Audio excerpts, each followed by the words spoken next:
Welcome back to New Rockstars. It's me, MT, and with the release of Thor Love and Thunder coming only a few months away this summer, the first trailer for Natalie Portman's long-awaited swing at Gorr the God Butcher as the mighty Thor should be coming any day now. Like, any day now. Come on, Kevin. Just hurry it up. And huge thanks to the SiriusXM app for sponsoring this video. But while we do know that Christian Bale is going to be absolutely wrecking gods in Thor 4, what we don't know as of yet is exactly what will be fueling the flames of Gorr's gory grievances with the gods of Asgard and the Guardians of the Galaxy, and whether or not the newest and biggest MCU revelation of the Eternals and Celestials' cataclysmic cosmic roles in the universe could factor in. But lucky for us, in the comic book movie world, nothing is faster than the speed of toys. So it should not surprise us that the Thor Love and Thunder themed Lego set would be our first look at the menacing Gorr the God Butcher. But what can we learn about the mighty Jane Foster's upcoming struggle to guard the gods from getting gutted by Gorr now that Gorr has now fallen into the river at Lego City? Hey!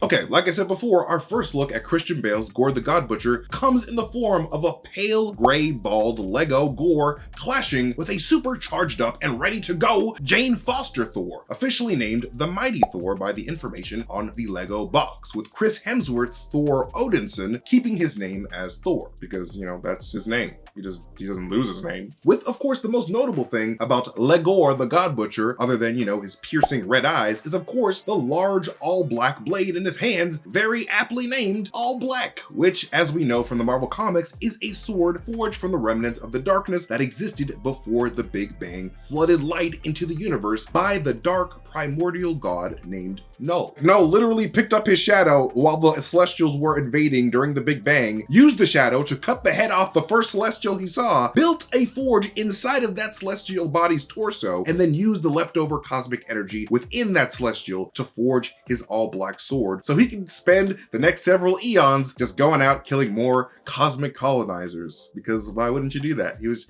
taking a nice nap before they showed up. Just a nice little nap. And by forging All Black in the cosmic energies of a decapitated Celestial's body, All Black now forever carries a dark symbiotic connection to the torso body portion of the Celestial that is now known as Nowhere, which means that whoever holds the sword will be granted the godlike powers of this basically dead celestial being, while its wielder goes out into the universe looking for yummy god energy for the All Black sword to absorb and then return back to Nowhere's celestial body for nourishment, probably using 5G or a Wi-Fi hotspot or something. And hey, what would you like to listen to right now to put yourself in a better mood? Some Mariah Carey, pop on a little pop funk, maybe some 50-year-old stand-up comedy? With the SiriusXM app, you can listen to all of that and so much more from your phone, smart speakers, computer, or anywhere else you need to hear wonderful sounds. I love to listen to Pop 2K when I need some hot jams from my youth, or one of their many comedy channels for when I need a good chuckle. Comedy Classics is a great place to hear Red Fox shout some really funny curse words. On the SiriusXM app, you can enjoy ad-free music channels from every genre and for every mood. They even have live play-by-play of games from every major sport, and their news and entertainment channels are super great. Find some interviews from your favorite MCU actors, or get the skinny on some industry gossip. And they've got some great podcasts and lots of SiriusXM app originals. Check out their exclusive videos and in-studio performances and interviews. So find your groove on the SiriusXM streaming platinum plan. Click the link below in the description to get your first 3 months free when you subscribe, but just make sure to use that link in the description. This is why Gorr's sword is considered to be the Marvel Universe's first symbiote, because of its symbiotic relationship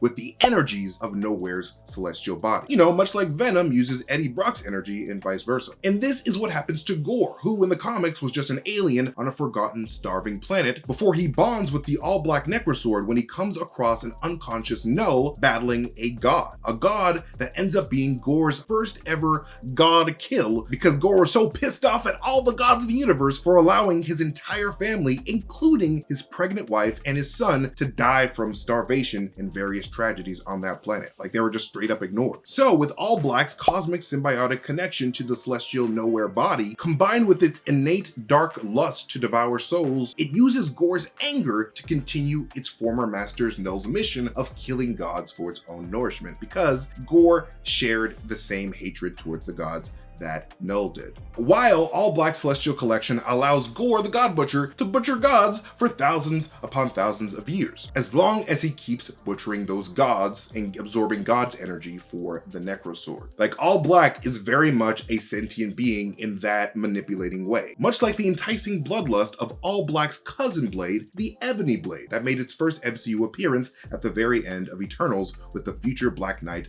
Dane Whitman. And hey, speaking of Eternals, remember how we just learned how every planet with sentient life on it are essentially just giant celestial eggs? Well, Crow and the deviant race are not the only beings in the universe with a bone to pick with the celestial gods for, destroying their homes on a regular basis. Oh no, because Gorr, given his tragic origins in the comics, likely suffered a similar tragedy in the MCU, with his family likely having died with the destruction of his home planet, but has extended his anger at the celestial gods to also include the junior gods of the MCU pantheon, like the Asgardian and Roman gods, like King Valkyrie, which is what Valkyrie will be known as the Lego box says, as well as Russell Crowe's Zeus. Gods who all very much likely knew what the Celestials were doing with the universe, but just sat by and let cosmic suffering happen while, just eating cheese and grapes on gold plates on Asgard and, Mount Olympus. But this Lego Goat Boat box art also gives us a good look at Jane Foster's full look as the mighty Thor, with a very much worse for wear cracked Mjolnir kind of being hard to miss on the box, with blue glows of power emitting from the crevices of Mjolnir. Given the symbolic nature of the dark primordial ether and how it was literally feeding off of Jane Foster's life force in the same way that All Black feeds on souls, I can see this connection being what makes Jane Foster the only being in the universe able to defeat Gorr the God Butcher. Because I have a feeling that Jane Foster's brief time with the ether has given her a unique resistance to darkness that the gods of the MCU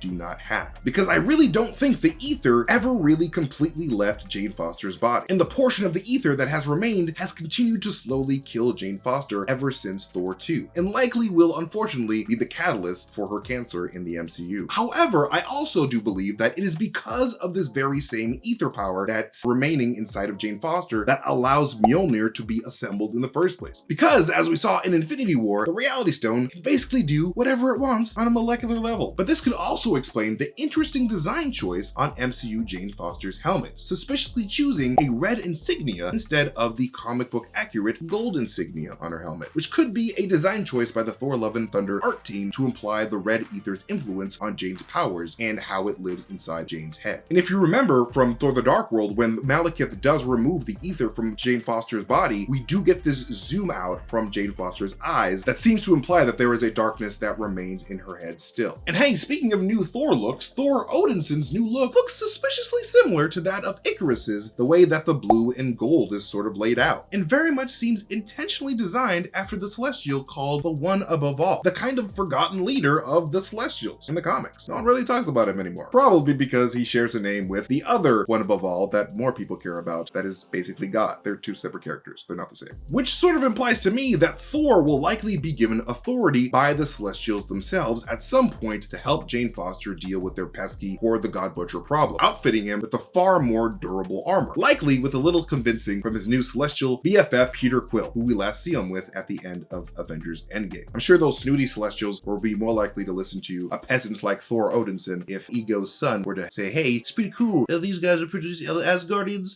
He's not as handsome as me, but they're pretty cool. So yes, that is my analysis on what I believe Gorr the God Butcher will be doing in Thor 4. But let us know what you guys think in the comment section below. You can follow me at MasterTainment if you want to see me tweet some really weird shit and, insane theories. But more importantly, you can follow New Rockstars wherever we are on social media. Just make sure to hit the notification bell on YouTube so you can get notifications every time we upload a video. And make sure to hit up newrockstarsmerch.com so you can get really cool nerd shirts. But anyways, thank you guys so much for watching this video. I love you guys so much, and I appreciate you guys taking the time to watch. I'll see you guys later. Goodbye.